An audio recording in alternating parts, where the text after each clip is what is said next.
ओए होए, मेरा नाम है खुशवंत सिंह और ये मेरी कहानी है। तो चलिए स्टार्ट करते हैं अपनी कहानी अपनी जुबानी। ये बात तब की है जब मैं अपनी दादी के साथ गांव में रहा करता था। मेरी दादी जो है एक बहुत बूढ़ी औरत थी। उनके चेहरे पर काफी रिंकल थे। उनके चेहरे पर इतनी झुर्रियां थी कि विश्वास करना मुश्किल था कि मेरी दादी भी एक समय में जवान भी थी। लेकिन फिर भी कुछ लोग कहते हैं अब कुछ समय पहले आपकी दादी भी जवान हुआ करती थी एंड उसका एक खूबसूरत सा पति भी हुआ करता था। अब 20 साल से मैं अपनी दादी के साथ रहूं, लेकिन वो मुझे पहले भी बुद्धि दिखती थी और अब भी बुद्धि दिखती है। मेरी दादी जो है बिल्कुल एक बर्फ की तरह लगती है, क्योंकि उनके सफेद बाल और सफेद साड़ी बहुत ज्यादा प्योरिटी को दिखाते हैं। बट मेरे दादा की भी तस्वीर जो है ड्राइंग रूम में मेंटल पीस के ऊपर लगी हुई थी। हमारे दादा की भी लंबी लंबी दाढ़ी थी और उनको भी देखकर ऐसा नहीं लगता था कि हमारे दादा भी एक समय में जवान भी थे। लेकिन हाँ, मेरे दादा जो है ऑलमोस्ट 100 इयर्स के तो रहे होंगे। यार मेरे दादा को भी देखकर ऐसा नहीं लगता कि उनकी भी कभी पत्नी और बच्चे रहे होंगे। बट हाँ, उनके पोता पोतिया जरूर रहे होंगे। और रही बात मेरी दादी की, तो वो बेचारी मेरे दिमाग में उलट पैर है। मुझे नहीं लगता कि मेरी दादी भी कभी जवान और खूबसूरत रही होंगी। मेरी दादी जो है अपने बचपन के गहन के बारे में हमेशा बताया करते थे,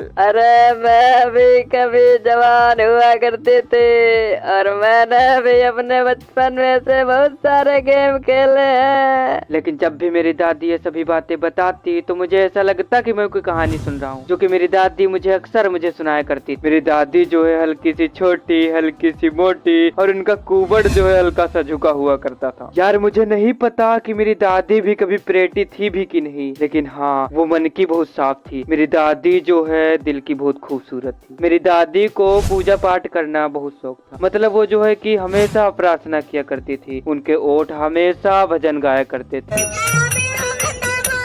मतलब कुछ ऐसे ही गाया करती रही होंगी। जब मेरे माता पिता शहर चले गए रहने के लिए, तब उन्होंने मुझे हमारी दादी के पास छोड़ दिया और हम लोग लगातार एक साथ रहा करते थे। मेरी दादी जो है रोज सुबह मुझे स्कूल के लिए तैयार करती और रात की रोटी पर मक्खन लगाकर पैक कर दिया करती। मैं दादी के साथ पैदल स्कूल जाया करता था। दादी मेरे साथ इसलिए नहीं जाया करती थी कि उन्हें भी स्कूल जाना है, बल्कि स्कूल और मंदिर दोनों पास ही में थे। तो दादी मुझे स्कूल छोड़कर मंदिर चले जाया करती थी और वे वहाँ ग्रंथ और पाठ पढ़ा करती थी। जब स्कूल की छुट्टी होती तो मैं अपनी दादी के साथ वापस घर चला आता और रास्ते में वही रोटियां जो दादी घर से लाया करती थी, उन रोटियों को कुत्तों को खिलाती। ओए होए, क्या दिन थे जब रोज सुबह दादी उठाकर मुझे स्कूल ले जाया करती थी। एक दिन ऐसा आता है जब शहर से पिताजी का तार आता है कि जो है तुम दोनों को दोबारा से शहर आना है। ये पढ़कर मेरी दादी को बिल्कुल भी अच्छा नहीं लगा, लेकिन हमें शहर जाना पड़ा। शुरुआती दिनों में मेरा और मेरी दादी का कमरा सेम ही हुआ करता था। अब कैर करने वाली बात यह थी कि दादी मुझे स्कूल नहीं छोड़ने जाया करती थी, बल्कि अब स्कूल के लिए वैन आया करती है जो मुझे स्कूल ले जाया करती है। जब मैं स्कूल से आता तो मेरी दादी मुझसे पूछती, आज का पढ़ावा गवा है? तो मैं अपनी दादी से बताता कि मैंने साइंस, इंग्लिश और म्यूजिक की पढ़ाई की है। ये म्यूजिक का हुआ था हो? अरे वो गाने बजाने की चीज है दादी। यार ये गाने बजाने की चीज अच्छी नहीं हुआ था। अच्छा ये बताओ, वहाँ भगवान की पूजा होती है? पूजा? हाँ दादी होती है ना। रोज सुबह जो है भगवान की पूजा की जाती है। अच्छा, कौन सा मंत्र पढ़ा जाता है? दादी ये वाला। क्या इंग्लिश में पढ़ रहे हो? सत्यानाश हो तुम्हारे फ्यूचर का। मेरी दादी को जो है यहाँ के स्कूल की रहन सहन बिल्कुल भी अच्छी नहीं लगी। उनको लगता है कि म्यूजिक नाच गाना अच्छी चीज नहीं है। पता नहीं क्या पढ़ाया जाता है। मैं कहती हूँ धार्मिक किताबें पढ़ानी चाहिए।